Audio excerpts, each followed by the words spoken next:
Hello बच्चों, आज हम देखेंगे क्लास 9th एक्सरसाइज 2.3 का क्वेश्चन नंबर 3। ऑलरेडी मैं क्वेश्चन नंबर 1 और क्वेश्चन नंबर 2 पिछले वीडियोज में देख चुका हूं। आप जाकर हमारे -1 है, वो फैक्टर दिया हुआ है। ये किसका फैक्टर है? ये p ऑफ x का फैक्टर है और मुझे किसकी वैल्यू निकालनी है? तो मुझे k की वैल्यू निकालनी। अब आपको पता होना चाहिए कि अगर x-1 अगर p ऑफ x का फैक्टर है तो p ऑफ x जो होगा वो 0 होगा, क्योंकि कोई भी नंबर अगर किसी का फैक्टर होता है तो जो p ऑफ x होता है वो 0 हो जाता है, क्योंकि रिमाइंडर जो होते हैं वो किसी भी नंबर के 0 होते हैं। सबसे पहला कंडीशन आपको कैसे शुरू करना है? तो फर्स्ट कंडीशन आपको शुरू करना है कि p of x equal to 0।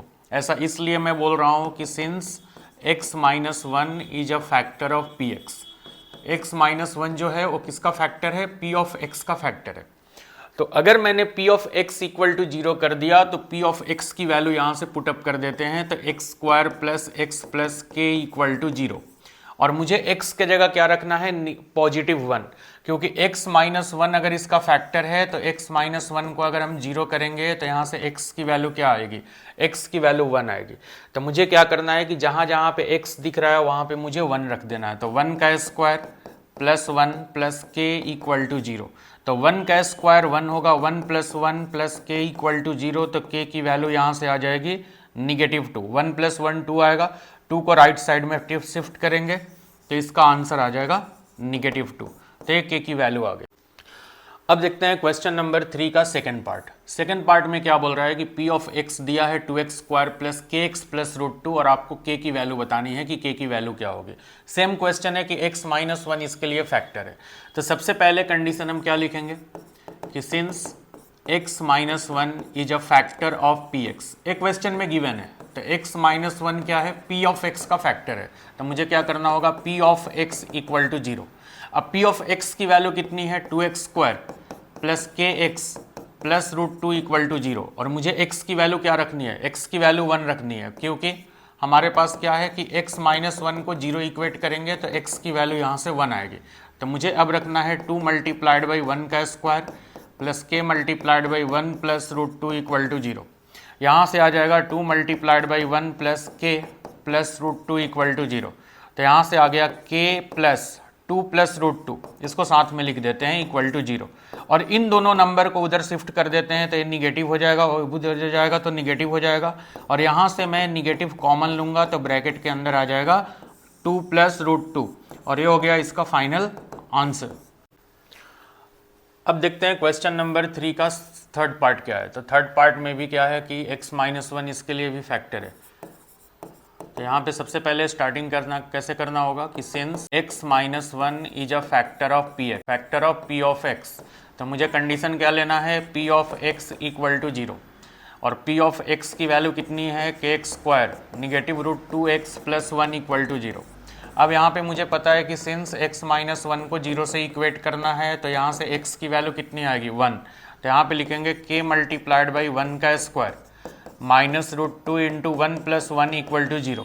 तो यहाँ पे तो k आ जाएगा, जो कि 1 का स्क्वायर 1 होगा और k इंटू 1 1 होगा। तो यहाँ पे हम लिख सकते हैं k -√2 प्लस 1 इक्वल टू 0। तो यहाँ से k की वैल्यू आ जाएगी, -√2 को उधर भेजेंगे तो पॉजिटिव हो जाएगा और +1 को उधर भेजेंगे तो माइनस हो जाएगा। तो हो गया हमारा k की वैल्यू √2 - 1। अब आते हैं क्वेश्चन नंबर 3 का फोर्थ पार्ट में। इसमें भी क्या है? x-1 इसका फैक्टर है। तो स्टार्टिंग वैसे ही करेंगे कि since x-1 is a factor of px। और आपको पता है कि अगर x-1 इसका फैक्टर है तो px के जगह हमें क्या पुटअप करना होगा? इक्वल टू में 0। px की वैल्यू कितनी है? kx स्क्वायर -3x और प्लस k इक्वल टू 0।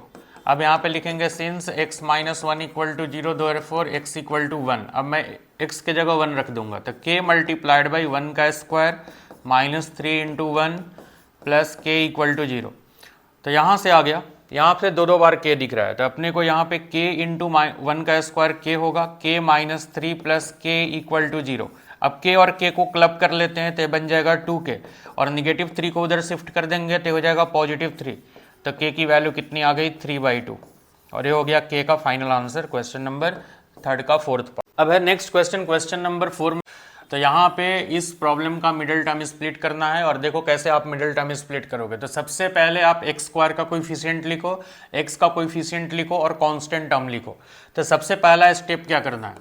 तो सबसे फर्स्ट स्टेप में यहाँ से ए की, बी की और सी की वैल्यू लिखनी है। तो ए की वैल्यू यहाँ से 12 है, बी की वैल्यू -7 है और सी की वैल्यू 1 है। सेकंड स्टेप में क्या करना है, ए को सी से मल्टीप्लाई करना है। तो 12 × 1, तो हमारा आंसर 12 आ जाएगा।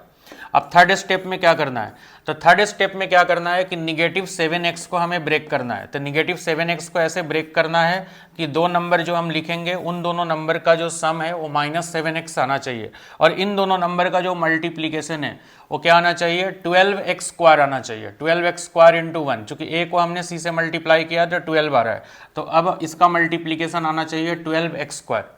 अब इसके लिए क्या करेंगे कि दो नंबर सोचने में हमें दिक्कत जाती है, तो इसके लिए हम क्या करेंगे, तो इसके लिए सबसे आसान तरीका क्या है कि जो हमारे पास 12 आया है, इस 12 का हम क्या करेंगे कि अलग अलग फैक्टर्स निकाल लेंगे कि ये 12 कौन कौन से नंबर के टेबल में है। तो सबसे पहला हम चेक करेंगे कि मैं 12 को क्या लिख सकता हूँ, 1 × 12, फिर मैं 12 को क्या लिख सकता हूँ, 2 × 6, फिर मैं 12 को क्या लिख सकता हूँ, 3 × 4, और उसके बाद मैं 12 को क्या लिख सकता हूँ, तो 12 को 3 × 4। अब जो कुछ भी आप आगे में लिखोगे ना वही सेम टू सेम रिपीट हो जाएगा, तो आगे में लिखने की जरूरत नहीं है। इसी में से कोई ना कोई एक ऐसा पेयर है जो हमें आंसर दे देगा। तो बेसिकली हमें आंसर क्या चाहिए, तो हमें आंसर चाहिए -7। -7 आंसर कौन देने के कैपेबल है, तो मैं यहाँ पे क्या देख पा रहा हूँ कि -7 आंसर मुझे देगा 3 और 4। तो 3 और 4 को हमें कुछ इस तरीके से अरेंज करना होगा कि मुझे आंसर क्या मिल जाए, -7। तो मैं क्या करता हूँ, -3 लिख लेता हूँ और -4 लिख लेता हूँ, तो इससे हमें आंसर क्या मिल जाएगा, -7। तो -7 तो हमारा कंप्लीट हो गया, मिल गया। x पाने के लिए दोनों जगह पे x अपन लगा देंगे। अब मुझे 12 भी चाहिए, तो 12 चाहिए तो -3 को मैं -4 से मल्टीप्लाई करूंगा, तो मैं क्या देखूंगा, 3 4 जा 12 और माइनस माइनस प्लस, तो हाँ मुझे 12 भी मिल गया। तो हमें यही पता करना था कि ऐसा कौन सा दो नंबर होगा जो -7x के लिए स्प्लिटिंग के लिए काम करेगा। तो मैंने दो नंबर को कौन कौन सा चूज किया, एक हमने -3 और एक हमने -4। इन दोनों नंबर्स को हम क्या करेंगे कि इस सर्कल के अंदर रख देंगे। तो पहला नंबर हमें क्या रखना होगा, -3x, दूसरा नंबर हमें क्या रखना होगा, -4x, और यहां से हम कॉमन लेकर हम इसको सेपरेट कर सकते हैं। तो अब हम कैसे क्या करेंगे, तो अब आगे हमें क्या करना होगा कि मुझे यहां से कॉपी करना होगा 12x²। तो 12x² को हमने कॉपी कर लिया, बट -7x ना लिखते हुए -3x -4x लिखना है। तो -3x -4x हमने लिख दिया, और उसके बाद में +1, तो यहां पे हमने +1 कर दिया। अब मैं क्या कर सकता हूं कि 12 को 3 के फॉर्म में लिखेंगे, क्योंकि इसके बाजू में 3 है तो मुझे 3 के ही फॉर्म में इसको स्प्लिट करना है। तो इसको लिख देते हैं 3 × 4, और 2 बार x है तो यहाँ पे x × x लिख लेते, और यहाँ पे 3 × x, -4 × x और प्लस में 1। अब मैं क्या करता हूं कि फर्स्ट टू में से कॉमन लेना है और मुझे लास्ट 2 में से कॉमन लेना है। यही स्प्लिटिंग द मिडिल टर्म का प्रोसेस है। तो अब मुझे क्या करना है कि इन दोनों में कॉमन क्या दिख रहा है, तो मुझे यहां से भी 3 दिख रहा है और मुझे यहां से भी 3 दिख रहा है, और मुझे यहां से x दिख रहा है और मुझे यहां से x दिख रहा है। अच्छा, जिस चीज को हम कॉमन लेते हैं दोनों में से, वो नंबर हमारे यहां से क्या होगा, वो नंबर एलिमिनेट हो जाएगा। तो सबसे पहले हमने क्या किया कि 3x को कॉमन ले लिया। अब जैसे ही हमने 3x को कॉमन ले लिया तो यहां से बचा 4x और -1, यहां पे कुछ भी नहीं बचा। कुछ नहीं का मतलब होता है 1, तो यहां पे हम क्या लिख सकते हैं, 4x - 1, और इन दोनों में कुछ भी कॉमन नहीं है तो फिर से 1 कॉमन है, तो यहाँ पे -1 लेंगे तो यहाँ पे भी क्या बचेगा, 4x - 1। अब मुझे क्या करना है, जो दो सेम दिख रहा है उसमें से मुझे एक लिखना है 4x - 1, और जो बचा हुआ पार्ट है 3x - 1 वो लिखकर हमें आंसर को कंप्लीट कर देना है। यही हमारा हो गया splitting the middle term, question number 4 का फर्स्ट पार्ट। अब आते हैं क्वेश्चन नंबर 4 के सेकंड। तो इसका मुझे मिडिल टर्म स्प्लिट करना है। तो मिडिल टर्म स्प्लिट करने का वही दो तरीका अपनाएंगे, स्टेप्स को लिखते हुए चलेंगे एक एक स्टेप को। तो सबसे पहले हम क्या करेंगे कि पहला स्टेप में क्या करेंगे कि फर्स्ट स्टेप में a की वैल्यू लिखना है, b की वैल्यू लिखना है और c की वैल्यू लिखना है। a की वैल्यू यहाँ से 2 दिख रही है, b की वैल्यू +7 है और c की वैल्यू 3 है। सेकंड स्टेप में क्या करना है, a को c से मल्टीप्लाई करना है, तो 2 को 3 से मल्टीप्लाई करना है तो यहाँ पे क्या आएगा, 6 आएगा। थर्ड स्टेप क्या है, तो थर्ड स्टेप में मुझे क्या करना है कि 7x को लिखना है, और 7x को लिखने के बाद मुझे दो सर्कल्स बनाने हैं, और दो सर्कल्स के अंदर ऐसे नंबर्स लिखने हैं जिसका एडिशन 7x आ जाए और उन्हीं दोनों नंबर का मल्टीप्लीकेशन 6 आ जाए। अब मुझे नेक्स्ट में क्या करना है कि जो नीचे का नंबर 6 है उसका अपने मन से फैक्टर्स लिख लेना है। तो इसका अगर मैं फैक्टर लिखना चाहूं तो क्या क्या 6 का फैक्टर आ सकता है? तो पहला 6 का फैक्टर आ सकता है 1 × 6 लिख सकता हूं। दूसरा क्या लिख सकता हूं 2 × 3 लिख सकता हूं। अब मैं 2 ही लिख सकता हूं, इसके बाद कुछ नहीं लिख पाऊंगा। तो मैं क्या देख रहा हूं कि मुझे 6 चाहिए और 7 चाहिए। तो 7 लाने के लिए कौन है? इन दोनों को तो ऐड करेंगे तो 5 आएगा, ना सब्ट्रैक्ट कर सकते हैं ना कुछ कर सकते हैं, क्योंकि इससे हमारा काम बनने वाला नहीं है। मुझे 7 चाहिए, तो हमें नंबर कौन सा मिल गया? 1 और 6। तो 1 और 6 के पास ऐसी कैपेसिटी है कि ये 7 बना सकता है और साथ साथ में इन दोनों का मल्टीप्लीकेशन तो 6 आएगा ही। तो मैं यहाँ पे क्या करूंगा, यहाँ पे 1 फिल कर लूंगा और यहाँ पे मैं 6 लिख लूंगा। तो मुझे दो नंबर मिल गया 1 और 6। और यहाँ पे x चाहिए तो मैं यहाँ पे भी x लगा सकता है, यहाँ पे भी x लगा सकता। अब मैं इस नंबर को कॉपी करते हुए 7x को नहीं लिखूंगा। 7x के जगह मुझे क्या लिखना है? 1x और प्लस में लिखना है 6x। तो अब मैं यहां से शुरू करता। तो यहां से हमने कॉपी कर लिया 2x² और प्लस 7x ना लिखते हुए 1x प्लस 6x लिखूंगा। तो यहां पे हमने लिख दिया 1x और प्लस में लिख दिया 6x और आगे में है +3। अब यहां पे मैं क्या करूंगा कि 2 multiplied by x into x कर लेता, यहां पे 1 इंटू एक्स कर लिया। अच्छा 6 को ब्रेक करना है 3 के टर्म में, तो 2 मल्टीप्लाइड बाई 3 इंटू एक्स कर लिया और प्लस में हमने 3 कर लिया। अगला हमारा प्रोसेस क्या होगा? कॉमन लेने का। तो कॉमन लेने का जो प्रोसेस है मैं क्या देख रहा हूं कि यहां से x कॉमन है और यहां से भी x कॉमन है। तो फर्स्ट 2 में कॉमन लेना है, तो इन दोनों में x कॉमन है तो ब्रैकेट में क्या बचा? 2x + 1। अब आगे की बात करते हैं। आगे में क्या कॉमन ले सकते हैं? तो यहां से 3 ले सकते हैं और यहां से भी 3 ले सकते हैं। तो जैसे ही हमने प्लस साइन के साथ 3 कॉमन लिया तो ब्रैकेट में क्या बचा? 2x + 1। तो यहां से भी बच गया 2x + 1।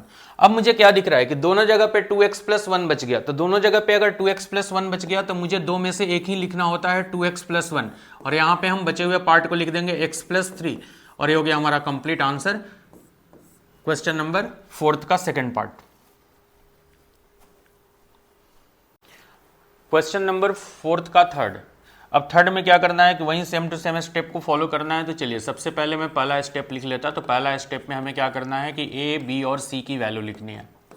तो a की वैल्यू कितनी है? 6 है। b की वैल्यू कितनी है? +5 है। और c की वैल्यू -6 है। निगेटिव के साथ लिखना है, निगेटिव को छोड़ना नहीं है। सेकंड स्टेप क्या है? सेकंड स्टेप है a को c से मल्टीप्लाई करना है, मीन्स कि 6 को -6 से मल्टीप्लाई करना है, तो यहाँ पे -36 आ जाएगा। और थर्ड स्टेप क्या करना है? थर्ड स्टेप में जो बीच का नंबर है 5x, इसके लिए हमें क्या करना है कि दो तरीके से एरो बनाना है, यहाँ पे सर्कल देना है, फिर इनको कंबाइन करना है और इन दोनों का प्रोडक्ट क्या आना चाहिए? -36 आना चाहिए और दोनों नंबर का जो एडिशन या सम आना चाहिए वो 5x आना चाहिए। अब हम क्या करेंगे कि जो हमारे पास नीचे का नंबर 36 है इसका हम फैक्टर लिख लेंगे। तो 36 का फैक्टर अगर हम लिखेंगे तो पहला मिलेगा 1 × 36। इस पेयर को चेक कर लेंगे क्या 5 बन पाएगा? नहीं बन पाएगा। अब मैं 36 का दूसरा पेयर लिखता हूं, तो मैं 2 को 18 से कर पाऊंगा तब भी 5 नहीं दे पाएगा। तो 36 का तीसरा पेयर लिखता हूं, अगर मैं यहाँ पे 3 कर देता हूं तो यहाँ पे 12 आएगा, ये भी नहीं बना सकता है 36 का। फिर 36 का चौथा कर लेता हूं 4 × 9, तो बिल्कुल 4 × 9 ऐसा नंबर है जो 5 लाने की कैपेसिटी रखता है। तो कैसे रखेगा? तो 9 में से 4 को माइनस करेंगे तो +5 आ जाएगा और इसी दोनों नंबर को मल्टीप्लाई करेंगे तो -36 भी आ गया, मीन्स कि नंबर तो हमें मिल गया। तो नंबर मिलने के बाद मुझे क्या करना है कि अब मुझे यहाँ पे फिल कर देना है। तो यहाँ पे मैं लिख लेता हूँ इस ब्रैकेट के अंदर 9x और इसके अंदर लिख लेता हूँ -4x। तो इन दोनों नंबर का जो डिफरेंस है वो 5x आएगा, इन दोनों नंबर का मल्टीप्लीकेशन क्या आएगा? -36 आएगा। यहाँ पे x² भी लिख सकते हैं। अब मैं क्या करता हूँ कि इस नंबर को कॉपी कर लेता हूँ, तो यहाँ से 6x² हो गया और मुझे बीच में क्या स्टफिंग करना है? +9x - 4x। तो +9x - 4x और लास्ट में क्या है? -6। अब मुझे क्या करना है कि 6 को लिखना है 3 × 2 = 6 और यहाँ पे x × x और इसको लिखना है 3 × 3 × x, इसको लिखना है 2 × 2 × x और इसको लिखना है 3 × 2। अब मुझे क्या करना है कि फर्स्ट 2 में से कॉमन निकालना है। तो इधर से भी 3 कॉमन है और यहाँ से भी 3 कॉमन है, यहाँ से x कॉमन है और यहाँ से भी x कॉमन है। तो मैंने क्या कर दिया? 3x को कॉमन निकाल दिया। तो ब्रैकेट में क्या बचा? 2x + 3। तो यहाँ से बचा 2x + 3। अब अगले स्टेप में माइनस है तो माइनस की साइन रखनी है और इन दोनों में से कॉमन निकालना है। तो दोनों में कॉमन क्या है? तो दोनों में कॉमन 2 है, तो हमने 2 को कॉमन निकाल लिया। तो ब्रैकेट में क्या बचा? 2x बट यहाँ पे -3 नहीं लिखना, आप इसी को कॉपी पेस्ट कर देना। अगर कोई भी कंफ्यूजन रहा तो जो फर्स्ट पार्ट के ब्रैकेट में आंसर है वहीं सेकंड पार्ट के ब्रैकेट में आना चाहिए, कोई भी साइन का चेंजेस नहीं होना चाहिए। तो यहाँ पे आ गया +3। अब हमारा फाइनल आंसर क्या लिखेंगे, 2 में से एक को ही लिखना पड़ेगा, तो 2x + 3 हमने 2 में से एक को लिख लिया, और एक हो गया 3x -2, और ये हो गया इसका फाइनल आंसर। अब आता है क्वेश्चन नंबर 4 का 4, ये लास्ट पार्ट है क्वेश्चन नंबर 4 के लिए, स्प्लिटिंग द मिडिल टर्म के लिए। तो सबसे पहले वही स्टेप फॉलो करना है। तो पहला स्टेप क्या होगा, तो फर्स्ट स्टेप में a की वैल्यू, b की वैल्यू, c की वैल्यू। तो a की वैल्यू 3 है, b की वैल्यू -1 है। अगर x के साथ कोई भी नंबर नहीं है तो यहाँ पे क्या है, 1 है, तो यहाँ पे लिखना है -1 और यहाँ पे -4। सेकंड स्टेप में क्या करना है, a × c, तो 3 को -4 से मल्टीप्लाई करना है, तो इसका आंसर आ जाएगा -12। और थर्ड स्टेप क्या होगा, थर्ड स्टेप में -1 को ब्रेक करना है या -1x को ब्रेक करना है। इस तरीके से ब्रेक करना है कि दो नंबर का डिफरेंस -1x आ जाए और इन्हीं दोनों का प्रोडक्ट क्या आना चाहिए, -12 आना चाहिए। अब मैं क्या करता हूं कि 12 के अलग अलग फैक्टर लिखकर उसमें से दो पेयर को चेक कर लेता हूं कि कौन सा ऐसा दो पेयर है जो -1 देने के लिए सफिशियंट है। तो मैं 12 का पहला स्टेप क्या लिखूंगा, 1 × 12। फिर उसके बाद क्या लिखूंगा, 2 × 6। फिर 12 को क्या लिखूंगा, 3 × 4। यहाँ पे मुझे पेयर मिल गया कि 4 और 3 के अंदर ऐसी कैपेसिटी है कि मुझे -1 दे सकता है। कैसे देगा, तो -4 पे लगाना पड़ेगा और +1 पे लगाना पड़ेगा, तो -1 आ गया। और इन दोनों का अगर मैं मल्टीप्लीकेशन करूं तो मेरा आंसर क्या आ जाएगा, -12 आ जाएगा। अब मुझे क्या करना है कि इसके अंदर मुझे उस नंबर को फिल करना है। तो जैसे सपोज करो कि यहाँ पे हमने -4x को लिख दिया और यहाँ पे हमने 3x को लिख दिया। अब मुझे क्या करना है कि इस नंबर को लिखते हुए -1x की जगह रिप्लेस करना है -4x + 3x। तो यहाँ पे हमने लिख लिया 3x² और यहाँ पे आ गया -4x और प्लस में आ गया 3x और उसके बाद -4। अब मुझे क्या करना है कि कॉमन लेने के लिए, कॉमन लेने को आसान बनाने के लिए मैं दोनों को स्वैप कर देता हूं। यहां पे प्लस के साथ 3x रख देता हूं, यहां पे माइनस के साथ -4x रख देता हूं। तो यहां पे क्या होगा, 3x² और प्लस में 3x होगा, यहाँ पे -4x और -4 होगा। अब मुझे क्या करना है कि इसको लिख सकता हूँ 3 × x और 3 × x, इसको लिख सकता हूँ 4 × x और -4। अब मुझे कॉमन लेने का प्रोसीजर करना है। तो कॉमन लेने के लिए बहुत आसान तरीका है कि यहाँ पे 3 दिख रहा है, यहाँ पे भी 3 दिख रहा है, यहाँ पे x दिख रहा है, यहाँ पे भी x दिख रहा है। तो कंप्लीटली 3x कॉमन हो गया, तो यहाँ से बचा x + 1। फिर आगे में साइन निगेटिव की आएगी, यहां से कॉमन हमें क्या दिख रहा है, दोनों में 4 और 4 कॉमन दिख रहा है। तो 4 को कॉमन लेंगे तो यहाँ पे x, बट -1 नहीं लिखना है, +1। मैं अभी पिछले क्वेश्चन में बता चुका हूं कि पहले ब्रैकेट को ही कॉपी पेस्ट करना है। तो यहाँ पे आ गया +1। अब मैं आगे क्या कर सकता हूं कि 2x + 1 में से एक लिख सकता हूं और यहां से लिख सकता हूं 3x - 4 और ये आंसर हो गया। इस तरीके से मिडिल टर्म कंप्लीट हुआ। काफी सिंपल है, अच्छे से आप वीडियोस देखो, आपको हर क्वेश्चन समझ में आ जाएगा।